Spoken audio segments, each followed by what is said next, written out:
Bonjour à tous et merci donc pour l'invitation. Nous sommes ici donc avec Raphaël Roguet du Living Lab Autonome Lab et moi-même donc du Conseil régional Nouvelle-Aquitaine pour vous parler en fait de la démarche des gérontopoles et plus particulièrement de la démarche qui est en cours en Nouvelle-Aquitaine et aussi dans le cadre de l'Eurorégion sur un gérontopole donc Eurorégion. Tout d'abord, je vais aller assez vite. Donc, pour mémoire, la région Nouvelle-Aquitaine est quand même une région très fortement touchée par le vieillissement, comme vous pouvez le voir avec l'évolution au niveau de l'indice de vieillissement des cartes qui vous sont présentées. 28% de la population a 60 ans et plus, et d'ici 2040, on estime que ce taux va passer à 38% de la population. Donc, c'est considéré comme l'une des régions d'Europe les plus âgées. De ce fait, dans le cadre de cet enjeu du vieillissement et surtout du vieillissement en bonne santé que l'on souhaite pour tous, la région Nouvelle-Aquitaine a souhaité se fixer des priorités et des axes stratégiques qu'elle a développés dans le cadre de sa feuille de route Silver Economy.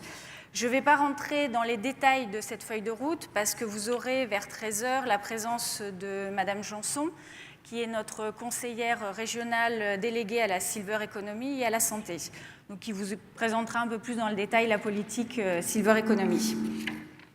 Juste très rapidement pour vous dire que l'objectif qui est pour tous de permettre ce vieillissement en bonne santé pour le plus grand nombre, la région s'est fixé des priorités, c'est-à-dire l'accompagnement des entreprises à travers l'innovation technologique et organisationnelle et l'animation des filières, à travers le soutien des professionnels, surtout des professionnels de l'aide à domicile au travers de l'emploi et de la formation, et l'ouverture au modèle européen.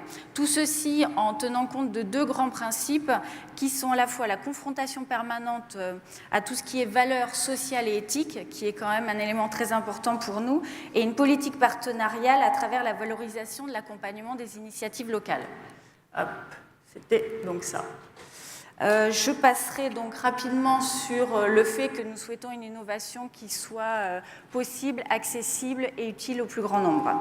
La région s'appuie pour la mise en œuvre de cette politique sur des structures telles que Autonome Lab, un Living Lab, afin de permettre de travailler sur les tests d'usage pour répondre au plus près aux besoins des usagers, s'appuie sur l'agence d'innovation ADI dans le cadre de notre animation de filière et de Calixis qui est un centre d'expertise sur le test des produits.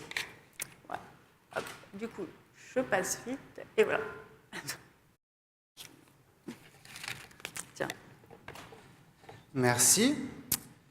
Donc l'un des projets structurants de cette feuille de route Nouvelle-Aquitaine, ce serait la création d'un eurogérontopole, un gérontopole qui intégrerait la région Nouvelle-Aquitaine, le SCADI et la Navarre.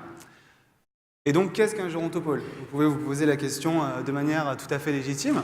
Un gérontopole, c'est un centre, un pôle de gérontologie régionale ou interrégionale, dont l'objectif finalement est de rapprocher et de dynamiser autour du vieillissement, les acteurs de la recherche, les acteurs de la formation et les acteurs de l'entreprise.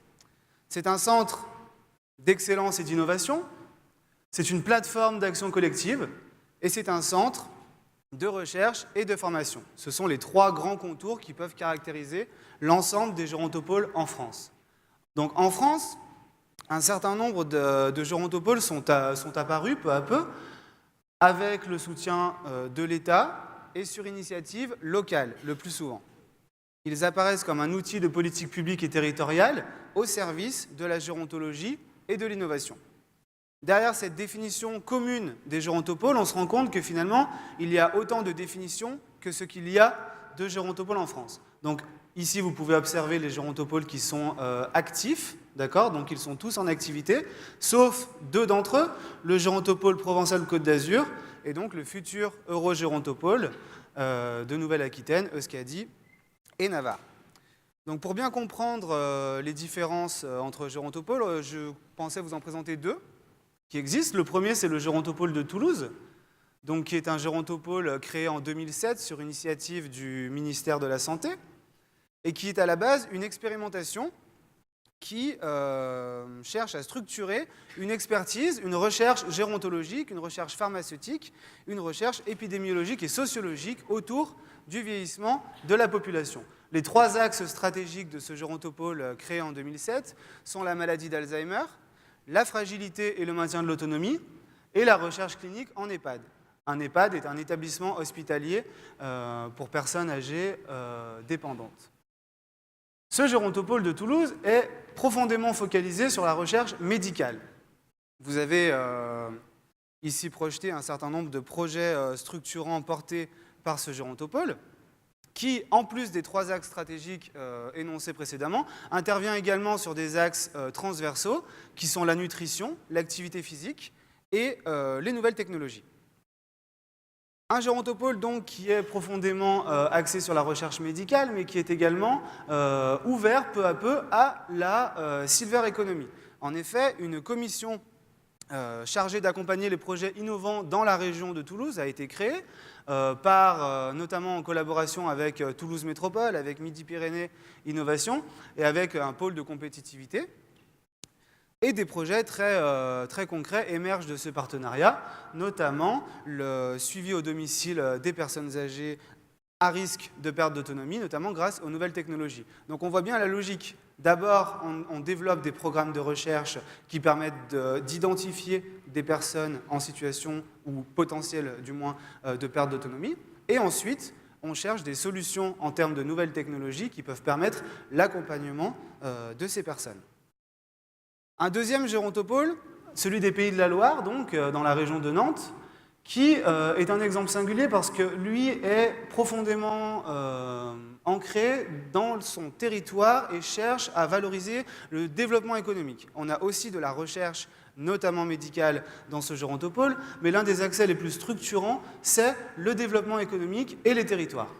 Donc la formation, la recherche, les territoires et le développement économique. Ce gérontopôle développe un certain nombre de projets, comme vous pouvez le voir. J'en ai retenu quelques-uns, notamment celui pour l'accompagnement des territoires. Le gérontopôle développe une méthode de diagnostic territorial qui permet de faire un état des lieux finalement géographique des territoires, de voir où les territoires en sont dans leur accompagnement, leur prise en compte des besoins et des questions des besoins des personnes âgées et des questions de vieillissement. Et donc ce gérontopôle a une gouvernance assez particulière, donc je ne vais pas non plus entrer dans le détail, mais au niveau de la gouvernance, il est géré par un conseil d'administration qui pilote une équipe opérationnelle. Et on voit en fait l'importance des conseils régionaux dans ces dispositifs, puisque le conseil régional du Pays de la Loire finance le gérontopôle, finance également la Maison pour l'autonomie et la longévité, qui est une sorte de vitrine de la silver economy dans la région. Et c'est le gérontopôle qui anime cette maison-là. Donc l'État, en 2007, a accompagné la création de plusieurs gérontopôles en France, mais n'a pas structuré cette création. C'est-à-dire que les acteurs locaux et territoriaux ont pris en charge la création de leur gérontopôle et ont choisi l'orientation qu'ils souhaitaient donner à leur gérontopôle en termes de stratégie et en termes de vision, finalement.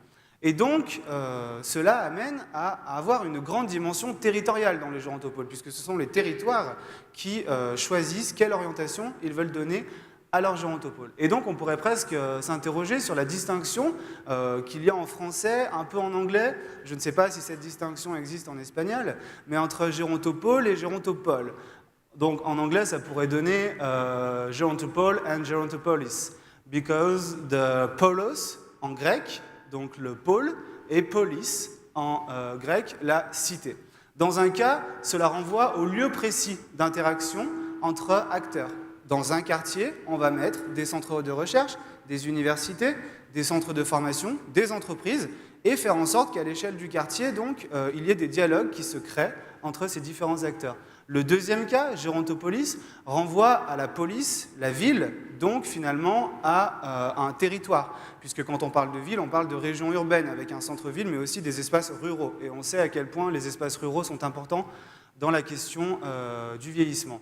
Et donc, en renvoyant à ce territoire-là, on renvoie finalement à une échelle plus large où toutes les politiques publiques sont orientées vers les activités innovantes, vers le développement d'activités à destination des personnes âgées, où les nouvelles technologies et la recherche et les liens entre eux sont les plus importants.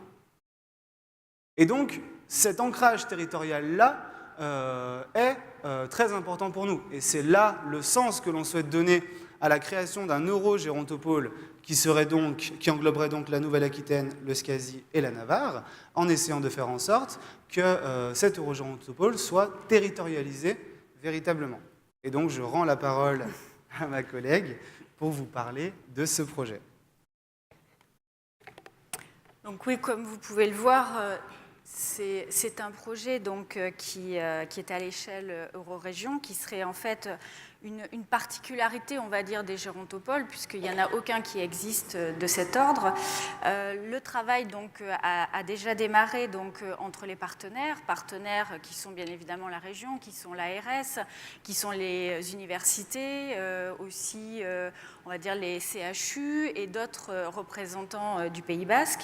Pour l'instant, les grands objectifs qui sont fixés, donc, qui sont la recherche et l'innovation dans l'aide bien évidemment au mieux vieillir, passeront par la prévention, l'accompagnement avec une attention particulière qui sera portée sur l'activité physique adaptée et aussi les nouvelles technologies, mais ça passera aussi par faciliter la démarche de recherche entre chercheurs et de développement entre les entreprises du territoire.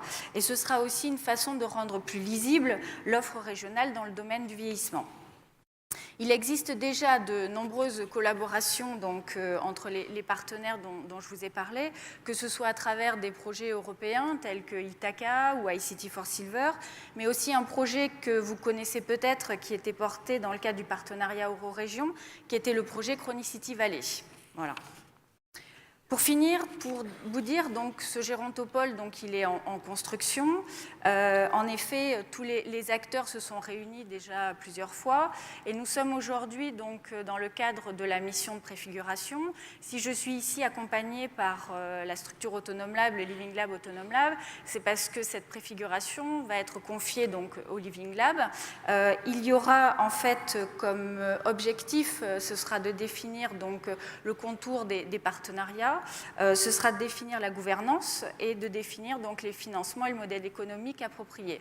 Et ce sera aussi de donner les grandes lignes du gérontopôle Eurorégion que l'on souhaite, avec donc les différents modèles qu'on a pu vous montrer, savoir qu'est-ce qui correspond le mieux à l'identité de cette